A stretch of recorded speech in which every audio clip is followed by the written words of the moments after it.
Minasyaitonirrajim. Bismillahirrahmanirrahim. Kepada para penonton sekalian, para jemaah, khususnya kepada jemaah Masjid Muttaqin yang kita sering belajar pada kuliah duha ni pada setiap hari Selasa jam 10, para jemaah sekalian, Assalamualaikum warahmatullahi wabarakatuh. Alhamdulillahirabbil alamin wassalatu wassalamu ala asyrafil mursalin wa ala alihi wa sahbihi ajma'in. Rabbi shrah li sadri wa yassir li amri wahlul 'uqdatam min lisani yafqahu qawli. Allahumma salli wa sallim wa barik ala sayyidina Muhammad tibbil qulubi wa dawaiha wa afiyatil abdani wa shifaiha ونور الأبصار وضيائها وعلى آله وصحبه وبارك وسلم تسليما كثيرا. اللهم افتح لنا أبواب الخير وأبواب البركة وأبواب النعمة وأبواب الرزق وأبواب الصحة وأبواب السلامة وأبواب القوة وأبواب العلم وأبواب الجنة. آمين يا رب العالمين. الحمد لله. Para jemaah sekalian, khususnya kepada para jemaah Masjid Muttaqin yang saya kasihi sekalian, alhamdulillah dapat juga kita bertemu sekali lagi walaupun tidak berdepan secara zahir badan kita, tapi secara online. Mudah-mudahan insya-Allah ini sebagai usaha kita memandangkan keadaan ialah dunia sekarang ni diuji dengan satu penyakit yang semua orang tak nampak, melainkan kena tengok mikroskop yang besar-besar, nak tengok benda tu lah. Jadi alhamdulillah kita dapat bersama-sama sekarang ni, walaupun mungkin dah bercuti 2 minggu ada, mungkin dah ada di kalangan para jemaah, mungkin ada yang dah terlupa menjemaah punya Muttaqin ni. Saya pun sila-sila pun dah lupa juga apa yang saya mengajar. Tapi alhamdulillah insya-Allah kita ulang kaji. Sebenarnya buku yang kita belajar ni para penonton sekalian, ini dia, ini buku Amalan Dijamin ke Syurga oleh Rasulullah SAW. Kita dah sebenarnya dah nak khatam dah tu, kita dah nak habis dah. Lagi mungkin 1 kuliah, lagi 2 kuliah dah nak habis. Tiba-tiba terpaksalah kita hadapi sekarang ini kerana masalah wabak. Dan sebagai permulaan, seperti biasalah para penonton, para jemaah sekalian, khususnya jemaah Masjid Muttaqin ni, kita baca bismillah al-Fatihah dahulu. Mudah-mudahan insya-Allah diberkati majlis online kita ni, insya-Allah mudah-mudahan memberikan manfaat, ilmu yang bertambah insya-Allah, dan mudah-mudahan dengan berkat al-Fatihah diberikan kita kesihatan, keselamatan, insya-Allah kebahagiaan dunia dan akhirat. Amin ya rabbal alamin. Dan tidak lupa juga kita hadiahkan pahala al-Fatihah kepada junjungan tercinta manusia yang paling kita cintai, Rasulullah sallallahu alaihi wasallam, kepada kaum keluarganya, sahabat-sahabatnya, para nabi-nabi dan rasul-rasul alaihi wassalatu wassalam, kepada para ulama, orang-orang salih, guru-guru kita, kedua ibu bapa kita, sama ada yang masih hidup atau yang telah meninggal dunia, kepada kaum muslimin, muslimat, dan kepada kita dan para jemaah sekalian, para penonton. Semoga Allah Ta'ala mengumpulkan kita bersama orang-orang yang salih, dikurniakan kepada kita insya-Allah Jannatul Firdausil A'la, Ar-Rafiqil A'la insya-Allah. Amin ya rabbal alamin. Al-Fatihah. A'udzu billahi minasyaitonir rajim. Bismillahirrahmanirrahim. Alhamdulillahi rabbil alamin. Ar-Rahmanir Rahim. Maliki yaumiddin. Iyyaka na'budu wa iyyaka nasta'in. Ihdinas siratal mustaqim. Siratal ladzina an'amta 'alaihim ghairil maghdubi 'alaihim waladdallin. Amin ya rabbal alamin. Alhamdulillah. Dapat selamat berjumpa kembali. Alhamdulillah kita dapat sekali lagi bersama-sama jemaah Masjid Muttaqin sekian, dan mungkin ada yang pertama kali menonton online kita ini. Dan sebenarnya buku yang kita bicarakan ini Amalan Dijamin ke Syurga oleh Rasulullah sallallahu alaihi wasallam, disusun kerana banyaknya hadis-hadis Nabi sebut, hadis-hadis sahih. Nabi sebut amalan ni siapa yang buat dijamin ke syurga, siapa buat amalan, kadang-kadang amalan sedikit saja yang mudah sekali, Rasulullah menjamin masuk syurga. Masya Allah. Dan yang saya agak rasa takjub, ada hadis sahih, sesiapa yang mengambil wuduk dengan sempurna, kemudian sembahyang 2 rakaat dengan penuh khusyuk, maka dia bersih seperti bayi yang baru lahir. Masya Allah. Saya tengok hadis sahih ni, maknanya siapa yang ambil sembahyang dengan sempurna, sembahyang sunat wuduk, ataupun sembahyang sunat biasa pun, atau sembahyang sunat biasa, maka dengan penuh khusyuk, maka Rasulullah bersabda, kalau insya-Allah kalau amalan tu bersih dosanya seperti bayi yang baru lahir. Ini satu berita yang cukup baik ya, hadisnya sahih. Cuma sekarang ni memandangkan kita ulang kaji sedikitlah para jemaah sekalian. Kita pun sebenarnya nak habis buku ni, jadi kita ulang kaji balik. Jadi sempena pula dengan keadaan sekarang ni ada orang mempersoalkan ini macam mana ni virus ni. Kalau orang kata ni tak betul ni, habis orang Islam pun kena, kadang-kadang ini masjid pun tutup. Sebenarnya para penonton sekalian, ini pun ada kaitan dengan ada hadis menyebut mana Rasulullah sallallahu alaihi wasallam juga ada menyebut tentang perkara ini berkenaan taun, wabak ni. Sesiapa yang sabiran muhtasiban, orang-orang yang beriman, sabar dan mengharapkan balasan kebaikan daripada Allah, ini dikira mati syahid. Begitu juga sebagai kafarah bagi orang beriman. Kafarah mana buang dosa-dosa kita, dia ujian kita lah umat Islam. Dan satu lagi saya nak ulang kaji sedikit, mungkin para jemaah yang pertama kali menonton ini berkenaan orang yang mati syahid. Jadi dipersoalkan di sini. Ada orang kata, mati syahid kan orang yang pergi berjuang medan perang. Kalau dia mati syahid. Ini yang sering kita dengar. Sebenarnya tidak ya. Rasulullah sallallahu alaihi wasallam menerangkan mati syahid ini bukan setakat di medan perang. Bukan sahaja pergi berjuang fisabilillah di medan perang terbunuh itu mati syahid. Betul mati syahid. Tapi sebenarnya Rasulullah kata mati syahid itu lebih daripada itu. Ini saya bacakan hadis muka surah 422 ni. Ini kita dah belajar sebenarnya para penonton, para jemaah sekalian, jemaah muttaqin ni kita dah belajar.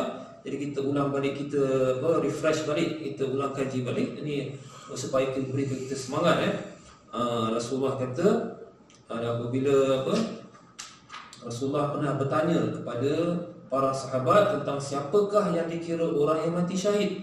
Dijawab oleh para sahabat, ya Rasulullah, tentunya orang yang terbunuh dalam peperangan di jalan Allah itu dikira mati syahid. Maka baginda menjawab, inna syuhada ummati idzan laqalil. Kalau begitulah, kalau kamu maksudkan yang mati syahid itu yang hanya dalam medan perang itulah syahid, tentulah umatku ni yang mati syahid sedikit sekali. Qalu faman ya Rasulullah. Sahabat bertanya, ya Rasulullah, kalau begitu siapa yang mati syahid?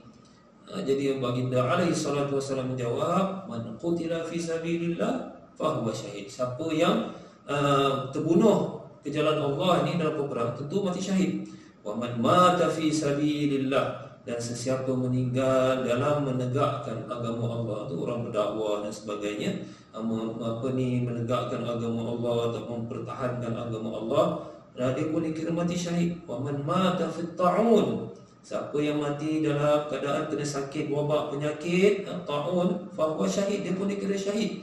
Ta'un ni dalam bahasa Arab dia ada dua. Satu ta'un ni maknanya kolera, penyakit cerit birit. Orang yang selalu kalau kena banjir ke kena peperangan ni, orang salah makan apa ni, kena cerit birit, muntah-muntah ni, ini pun dipanggil ta'un. Satu lagi ta'un bahasa Arab ni maknanya wabak, penyakit berjangkit. Macam sekarang ni, ini pun dikira ta'un virus sekarang ni. Jadi Rasulullah memberikan khabar gembira, siapa yang meninggal kerana sakit ta'un, wabak, penyakit, pun dikira mati syahid. Wa man mata fil batni fahuwa syahid. Siapa yang meninggal kerana sakit perut pun dikira mati syahid. Wal ghariqu syahid, dan yang mati lemas pun dikira mati syahid. Masya-Allah. Jadi di sini para penonton sekalian, khususnya jemaah muttaqin yang sering kita belajar kuliah duha ni hari Selasa jam 10 ni.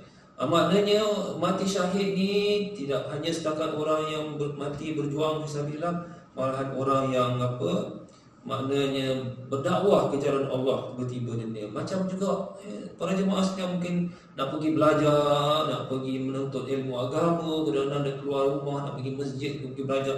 Ini semua dikira fisabilillah. Ini semua dikira apa para jemaah? Fisabilillah. Jadi kalau meninggal itu tiba-tiba, ialah dalam banyak umur, tiba-tiba nak ke masjid, nak belajar ilmu agama, nak memperdalam ilmu kebaikan, tiba-tiba meninggal dunia, dikira mati syahid. Dan apa yang menarik di sini yang kita nak bincangkan ialah mereka yang mati kerana ta'un, kerana penyakit wabak yang berjangkit ni lah. Baik, di sini saya nak terangkan buku ni amalan dijamin ke syurga oleh Rasulullah sallallahu alaihi wasallam. Dikumpulkan segala hadis-hadis Nabi ini supaya kita dapat lihat, Masya Allah, Kalaulah satu saja amalan yang dijamin masuk syurga dapat kita amalkan, bagaimana kalau semua sekali? Mudah-mudahan. Jadi di sini saya nak terangkan siapa tu golongan orang-orang yang mati syahid. Ini sebagai kita punya ulang kaji muka surah 426.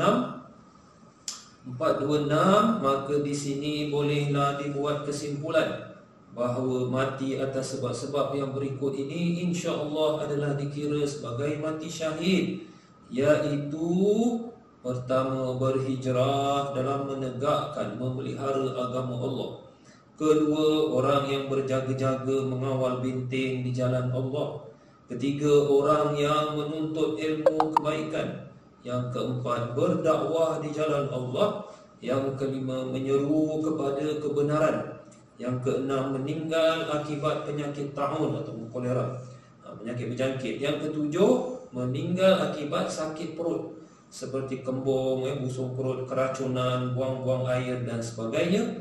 8, mati kerana lumpuh batuk kering, tuberkulosis. 9, mati akibat penderitaan sakit yang bukan disengajakan seperti kanser, angin ahmad, buah pinggang, migrain dan sebagainya. Saya berhenti di sini para penonton sekalian. Ini semua ada dalil, semua ada hadis-hadis yang menerangkan ini semua golongan yang insya-Allah dikira mati syahid. Pertama, siapa? Orang yang berhijrah. Hijrah ni kalau zaman Rasulullah SAW iaitu di Mekah ke Madinah. Tapi sekarang ni pun kita nak kata hijrah pun kalau istilah lebih kurang lebih kepada pelarian. Sebab Rasulullah SAW pergi ke Madinah berhijrah sebab ada orang menunggu untuk menerima dakwah. Tapi kesian zaman sekarang ni kita lihat orang-orang, kita lihat sekarang ni orang-orang Rohingya ni, mana nak pergi? Lari daripada tempat lahir dia sendiri, tempat negara, pergi ke tempat lain. Jadi mereka berhijrah itu sebab nak pelihara agama dia, nak menegakkan agama Allah. Kalau tidak, di mana kita tahulah mereka-mereka yang bercerita ni Allah sedih, ada yang diseksa, dibunuh dan sebagainya. Jadi orang yang berhijrah ataupun melarikan diri dari sebuah negara yang zalim, tiba-tiba meninggal dunia, dia dikira mati syahid. Macam pelarian Syria ni pun kesian. Inilah sekarang wabak ni pun tersebar pula dalam keadaan ramai sekali masyarakat Islam.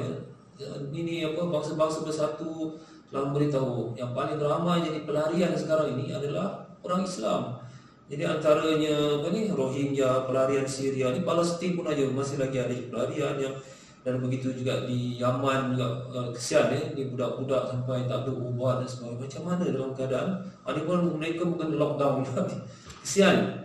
Jadi antara juga orang-orang yang menuntut ilmu kebaikan. Masya Allah, macam para penonton, macam kita semualah. Jadi orang yang bersusah payah keluar rumah, bergegas-gegas keluar rumah. Pergi mana? Pergi belajar, pergi masjid. Kadang-kadang ada yang daripada Singapura pergi Malaysia, yang ada kadang daripada Malaysia pergi Singapura. Nak belajar apa? Belajar ilmu kebaikan untuk kebaikan umat Islam. Tiba-tiba dalam perjalanan, mudah-mudahan panjang umur, sekali tiba-tiba meninggal, dicabut nyawa. Itu pun dikira mati syahid. Dan orang yang berdakwah ke jalan Allah Subhanahu wa Ta'ala dan menyeru kepada kebenaran. Ini satu lagi, kita mengajak orang kepada kebaikan. Kadang-kadang kita menegur orang pun, orang tak boleh terima, ditumbuknya. Contohnya kita nak terangkan, awak ni buat benda ni tak betul, salah. Kadang-kadang kita cakap baik-baik, tiba-tiba orang tu meradang satu pasal, dipukulnya orang. Jadi ini semua, kalau dia meninggal dunia, hanya nak tegur dengan cara baik lah. Tiba-tiba dipukul, adanya mati, dikira mati syahid. Antara juga sakit perut. Sakit perut ini bukan, ini benda biasa. Bukanlah mana dia pergi makan kaca, dia pergi makan racun tiba-tiba mati. Mati syahid. Ini bukan mati syahid, ini mati penyakit. Ini kalau mana dia perkara biasa. Sebab ada orang ni perutnya sensitif, kena sikit sakit perut, makan salah sikit sakit perut. Jadi orang macam gini lah, kalau dia dah cuba berubat tapi tetap akhirnya kena sakit perut, meninggal, dikira mati syahid. Dan antaranya penderitaan sakit yang bukan disengajakan seperti penyakit-penyakit kanser, penyakit angin ahmad. Ini semua yang bukan disengajakan, bukan orang yang sengaja. Sengaja ini mana dia cari penyakit. Maknanya dia makan, dia tak nak minum air, doktor dah kasi minum air lebih lah, apa minum air, tiba-tiba kena sakit buah pinggang, kan problem.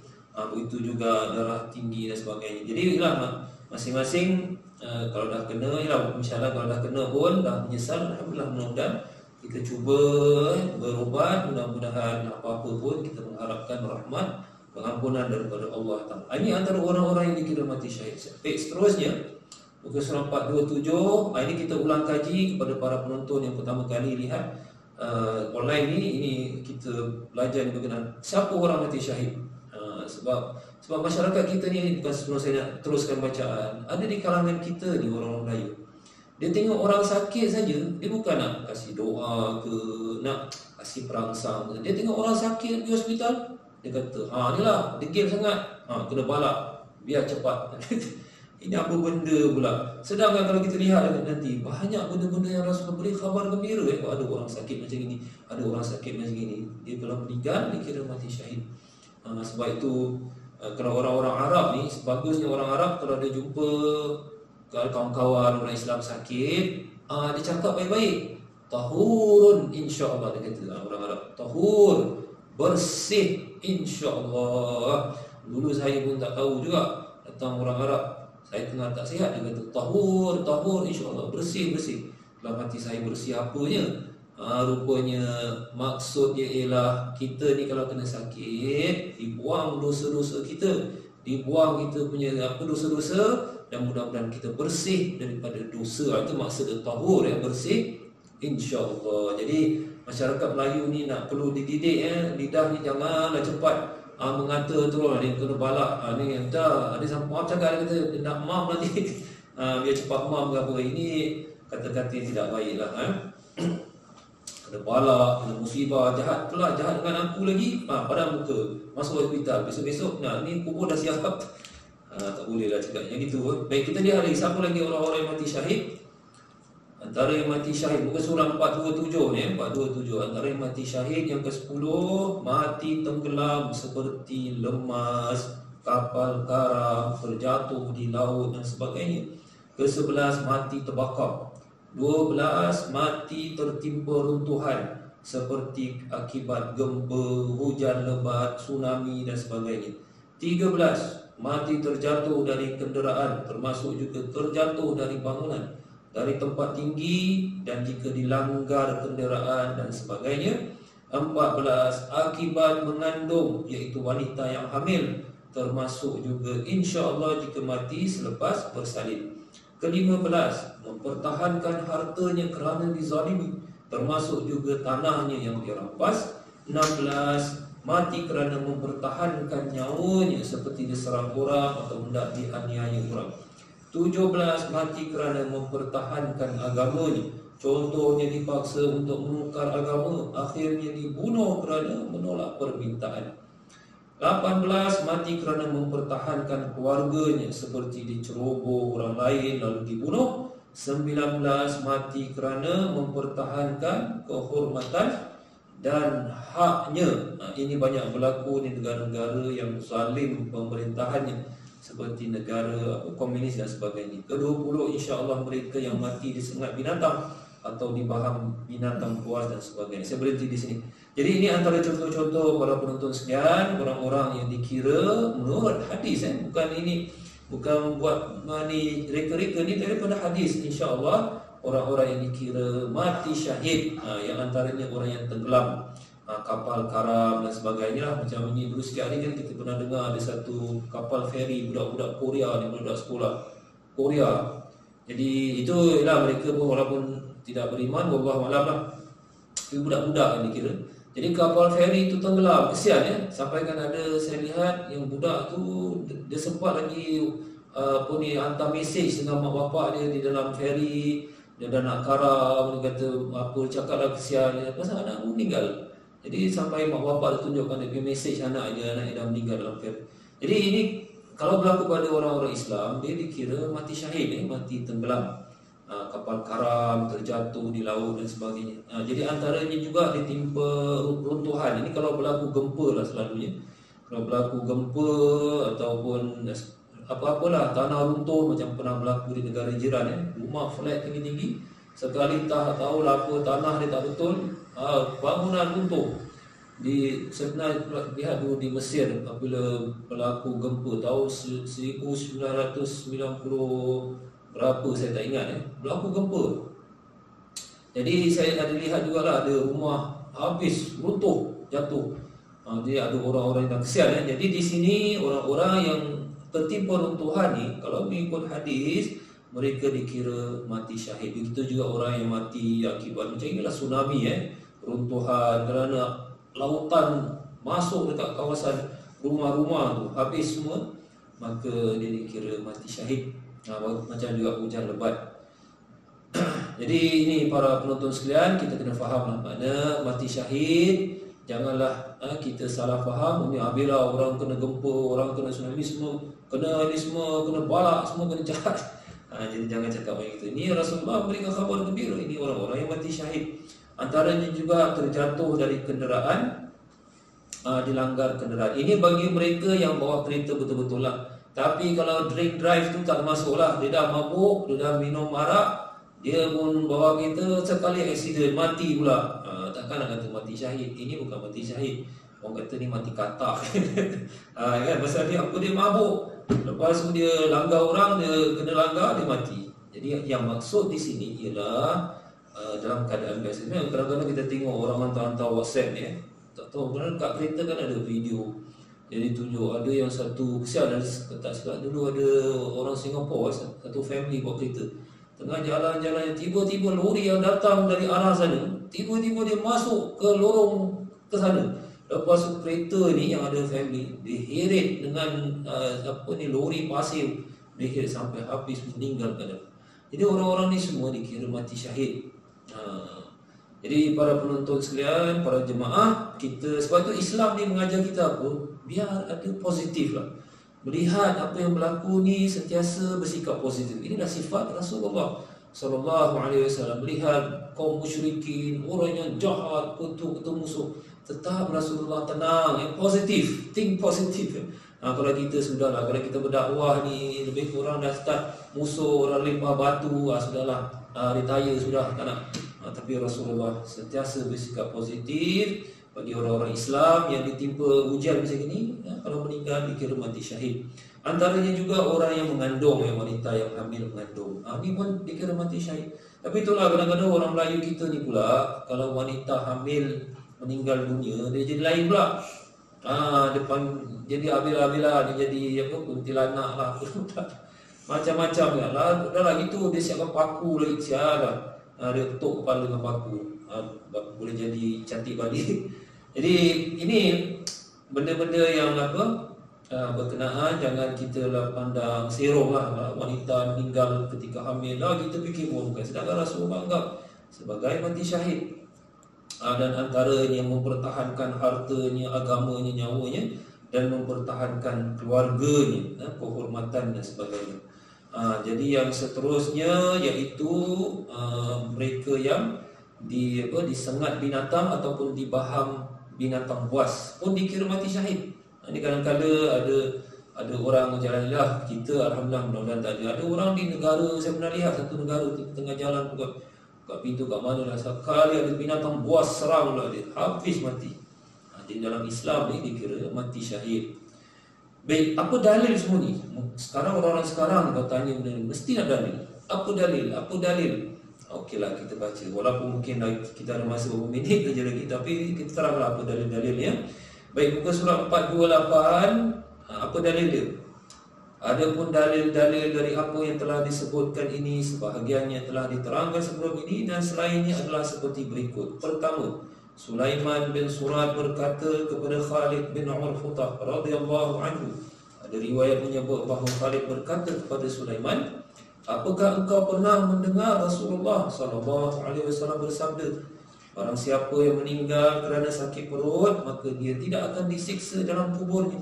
Lalu Khalid menjawab, ya, aku pernah mendengar. Kedua, Rasulullah sallallahu alaihi wasallam bersabda, maksudnya orang mati syahid ada 7 selain berperang di jalan Allah. Pertama, orang yang mati kerana penyakit taun adalah syahid. Taun ni orang yang kolera ataupun penyakit berjangkit. Yang kedua, orang yang mati kerana tenggelam adalah syahid. Ketiga, orang yang mati kerana sakit kurus kering asal akibat lumpuh atau batuk kering adalah syahid. Yang keempat, orang yang mati kerana sakit perut adalah syahid. Kelima, orang yang mati kerana terbakar adalah syahid. Yang keenam, orang yang mati kerana tertimpa runtuhan adalah syahid.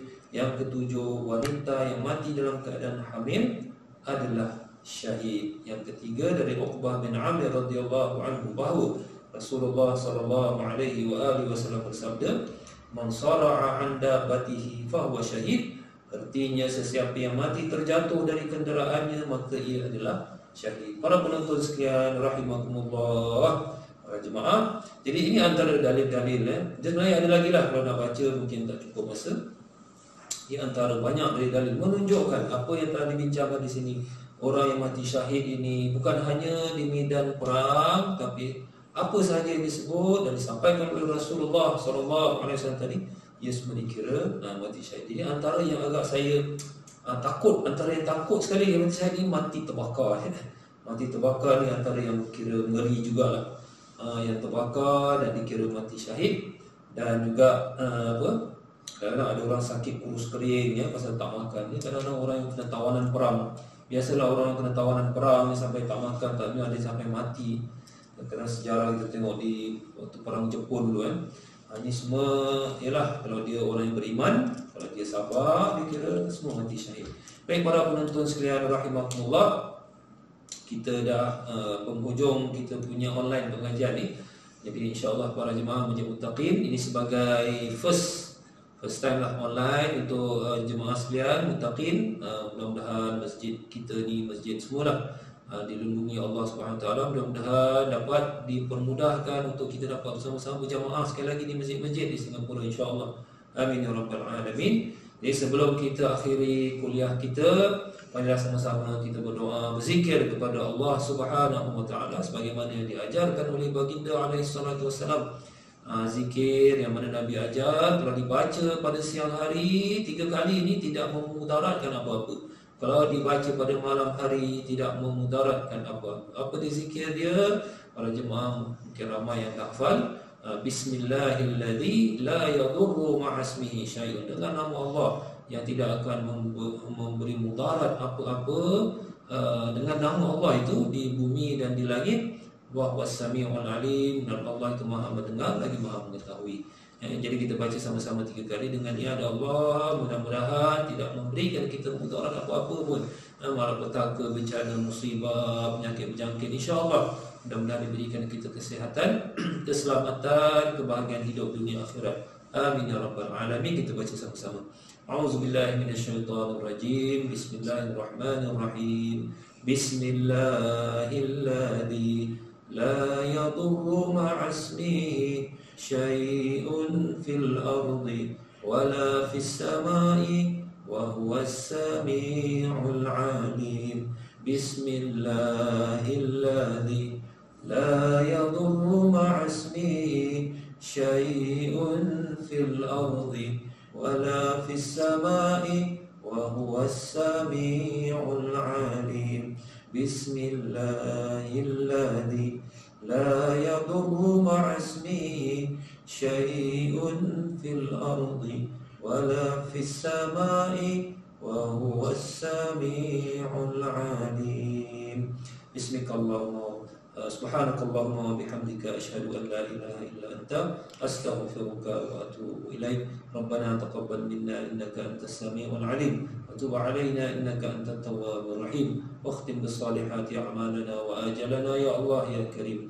ربنا ظلمنا أنفسنا وإن لم تغفر لنا ترحمنا لنكونن من الخاسرين اللهم إنا نسألك العفو والعافية والمعافاة الدائمة والصحة والسلامة في الدين والدنيا والآخرة ربنا آتنا في الدنيا حسنة وفي الآخرة حسنة وقنا عذاب النار وصلى الله على سيدنا محمد وعلى آله وصحبه وسلم سبحان ربك رب العزة عما يصفون وسلام على المرسلين والحمد لله رب العالمين تقبل الله منكم إنا ومنكم تقبل يا كريم والسلام عليكم ورحمة الله وبركاته.